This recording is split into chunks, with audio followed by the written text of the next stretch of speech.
ಶೃಂಗೇರಿ. ಈ ಊರಿಗೆ ಈ ಹೆಸರು ಹೇಗೆ ಬಂತು ಅಂತ ಗೊತ್ತಾ? ಏನು, ಈ ಶೃಂಗೇರಿಯಲ್ಲಿ ಅಪೂರ್ಣವಾಗಿರುವ ಶಿವಲಿಂಗ ಇತ್ತಂತ?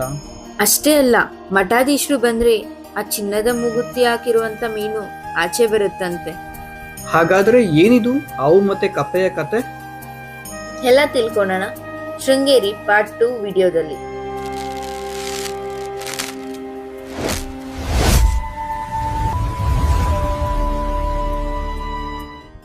Welcome back to our channel Shri and Raju adventure quest. ನಾವು ಫಸ್ಟ್ ಹೋಗಿದ್ದೆ ಶಾರದಾಂಬ ದರ್ಶನಕ್ಕೆ ಹೋಗ್ಬೇಕು ಅನ್ಕೊಂಡು. ಸೊ ಇದೇ ನೋಡಿ main temple, Shri Sharadamba temple.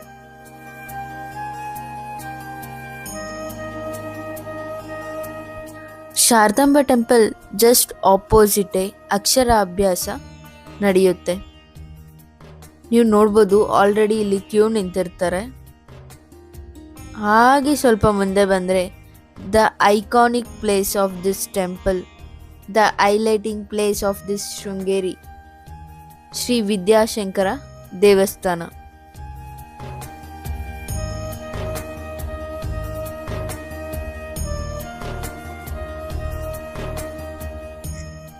ಶಿವನಿಗೆ ಅರ್ಪಿತ ಇರುವ ಈ ವಿದ್ಯಾಶಂಕರ ದೇವಸ್ಥಾನಕ್ಕೂ ಒಂದು ಕಥೆ ಇದೆ.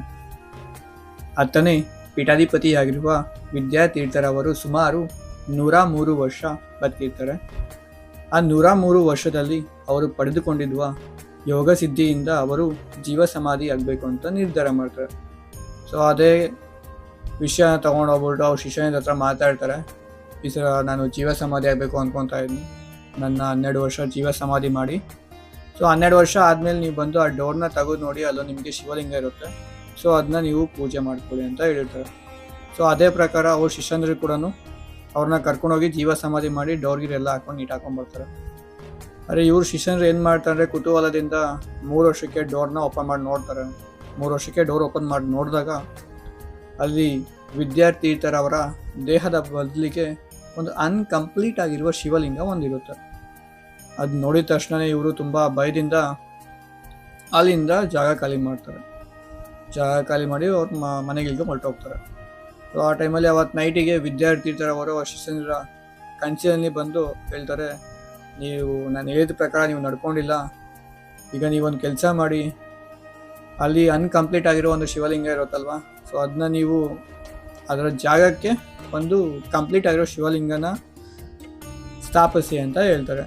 ಸೊ ಅದ್ರ ಪ್ರಕಾರನೇ ಅವ್ರ ಶಿಷ್ಯರು ಏನು ಮಾಡ್ತಾರೆ ಅಂದರೆ, ಆ ಅನ್ಕಂಪ್ಲೀಟ್ ಆಗಿರೋ ಶಿವಲಿಂಗನ ಜಾಗದಲ್ಲಿ ಒಂದು ಕಂಪ್ಲೀಟ್ ಆಗಿರೋ ಶಿವಲಿಂಗನ ಸ್ಥಾಪನೆ ಮಾಡ್ತಾರೆ. ಸೊ ಅವತ್ತಿನಿಂದ ಇಂದಿನವರೆಗೂ ಆ ದೇವಸ್ಥಾನ ನಾವು ಶ್ರೀ ವಿದ್ಯಾಶಂಕರ ದೇವಸ್ಥಾನ ಎಂದು ಪ್ರಸಿದ್ಧವಾಗಿದೆ.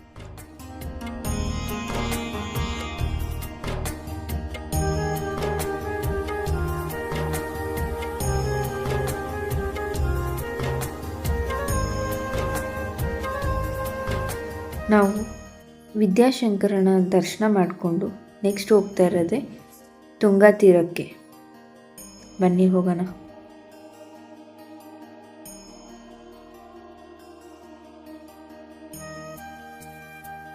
ಇಲ್ಲಿ ತುಂಬ ಮೀನುಗಳಿದ್ದಾವೆ, ಅದಕ್ಕೆ ಎಲ್ಲರೂ ಕಡಲೆಪುರಿ ಮತ್ತು ರಸ್ಕು ಅದೆಲ್ಲ ತೊಗೊಂಡು ಹೋಗ್ತಾ ಇರ್ತಾರೆ.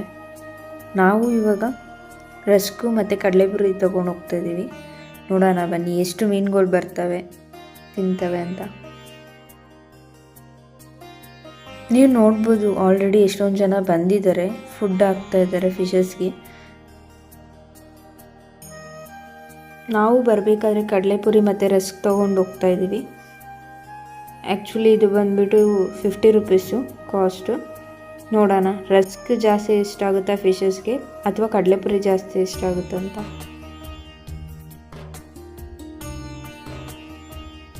ಇಲ್ಲಿ ಒಂದು ವಿಶೇಷತೆ ಇದೆ, ಅದು ನಾನು ಮುಂದೆ ಹೇಳ್ತೀನಿ. ಅದಕ್ಕಿಂತ ಮುಂಚೆ ಇಲ್ಲಿ ಒಂದು ಪಾದ ಲಿಂಗ ಮತ್ತು ನಂದಿ ಇದೆ, ಅದ್ರ ದರ್ಶನ ಮಾಡ್ಕೊಳ್ಳೋಣ.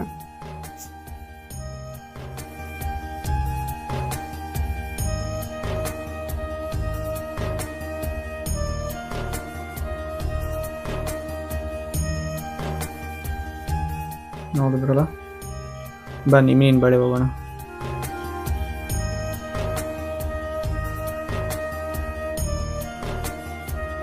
ಇಲ್ಲಿ ಏನು ವಿಶೇಷತೆ ಅಂದರೆ ಇಲ್ಲೊಂದು ಮೀನಿಗೆ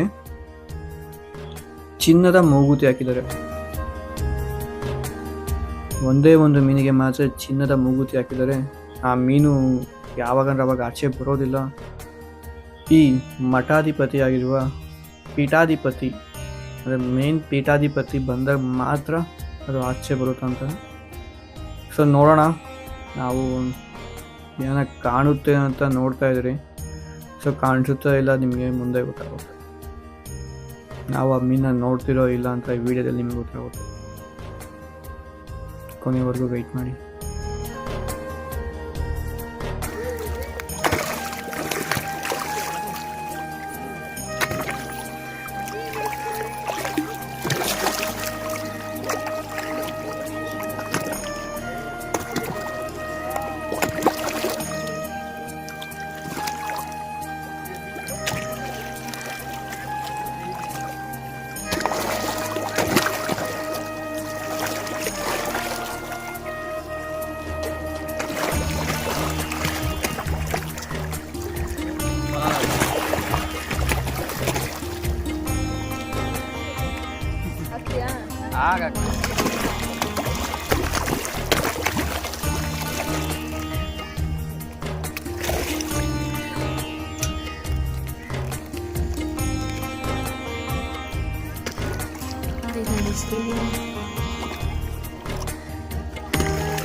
ದೂರ ಕರ್ಕೊಂಡು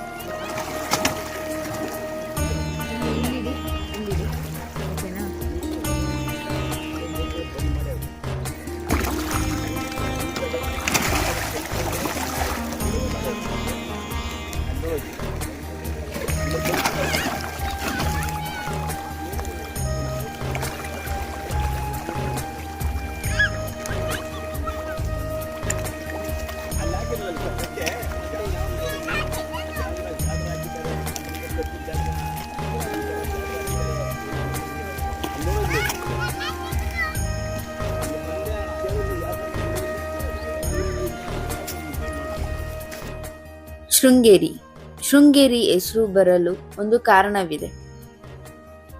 ಆಗಿನ ಕಾಲದಲ್ಲಿ ಮಳೆ ಇಲ್ಲದ ಕಾರಣ ಬೆಲೆ ಇಲ್ಲದೆ ಜನರು ಪರದಾಡುತ್ತಿದ್ದರು.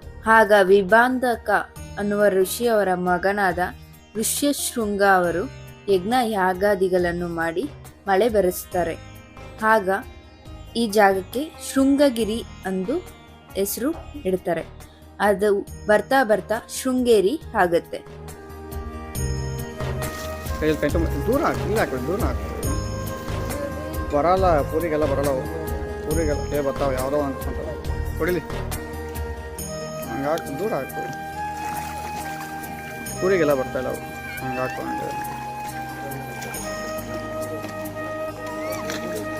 ಪೂರಿ ಇಷ್ಟ ಇಲ್ಲ. ಇನ್ನೊಂದು ಆಸೆ ಆಗುತ್ತೆ ನೋಡ. ಹಂಗೆ ಚಲ್ಬೇಕು, ಅವ್ರು ಚಲ್ ತೊಗೊಳೋದು ಹಂಗೆ ಚಲ್ಬೇಕಂಗೆ ಚಲ್ಲು ಒಂದೊಂದೇ ಹಾಕೋದಲ್ಲ, ಹಂಗೆ ಚಲ್ಬೇಕಂಗೆ ದೂರ ಹಾಕಂಗೆ ಚಲ್ಲಂಗೆ ದೂರ ಚಲ್ಲೆ. ನೀನು ಕರೆಕ್ಟಾಗಿ ಹಂಗೆ ಆಗ್ತಾ ಇಲ್ಲ.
ಶಂಕರಾಚಾರ್ಯ ಅವರಿಗೆ ಯಾಕೆ ಇಲ್ಲಿ ಅವರ ಫಸ್ಟ್ ಪೀಠನ ಸ್ಟಾರ್ಟ್ ಮಾಡ್ತಾರೆ, ಯಾಕಂದರೆ ಇದರಿಂದ ಒಂದು ಕಥೆ ಇದೆ. ಅವರು ಒಂದು ದಿನ ತುಂಗಾ ತೀರದಿಂದ ನಡ್ಕೊಂಡ್ಬರ್ಬೇಕಾದ್ರೆ ಶೃಂಗೇರಿಯಲ್ಲಿ ಅವರು ಒಂದು ಅದ್ಭುತವಾದ ದೃಶ್ಯ ನೋಡ್ತಾರೆ. ಆ ದೃಶ್ಯದಲ್ಲಿ ಒಂದು ಹಾವು ತನ್ನ ಎಡೆ ಬಿಚ್ಚಿ ಒಂದು ಗರ್ಭಿಣಿ ಕಪ್ಪೆಗೆ ಬಿಸಿಲಿನಿಂದ ನೆರಳು ಕೊಡ್ತಾ ಇರುತ್ತೆ. ಅದನ್ನು ನೋಡಿದಾಗ ಅವ್ರಿಗೆ ಏನನ್ಸುತ್ತೆ ಅಂದರೆ, ಹಾವು ಮತ್ತು ಕಪ್ಪೆ ಬಂದು ಒಬ್ರಿಗೊಬ್ರು ವೈರಿಗಳ ಥರ ಇರ್ತಾರೆ. ಯಾಕಂದರೆ ಹಾವು ಬಂದು ಕಪ್ಪೆನ ತಿಂದು ಬದುಕೋದು. ಆಗ ಅವ್ರು ಅನ್ಕೊತಾರೆ, ಒಬ್ಬ ವೈರಿಗಳ ಮಧ್ಯೆನೂ ಕೂಡ ಒಂದು ಪ್ರೀತಿ ಎಂಬ ಭಾವನೆ ಮೂಡ್ತಿದೆ ಈ ಭೂಮಿಯಲ್ಲಿ ಅಂತ ಅಂದ್ಕೊಂಡು ಅವರು ನಿರ್ಧಾರ ಮಾಡ್ತಾರೆ, ನನ್ನ ಫಸ್ಟ್ ಪೀಠನ ಇಲ್ಲೇ ಸ್ಟಾರ್ಟ್ ಮಾಡಬೇಕು ಅಂತ. ಸೊ ಅದಕ್ಕೋಸ್ಕರ ಅವರು ಅವರ ಫಸ್ಟ್ ಪೀಠ ಆಗಿರುವ ಶಾರದಾ ಪೀಠನ ಶೃಂಗೇರಿಯಲ್ಲಿ ಸ್ಟಾರ್ಟ್ ಮಾಡ್ತಾರೆ.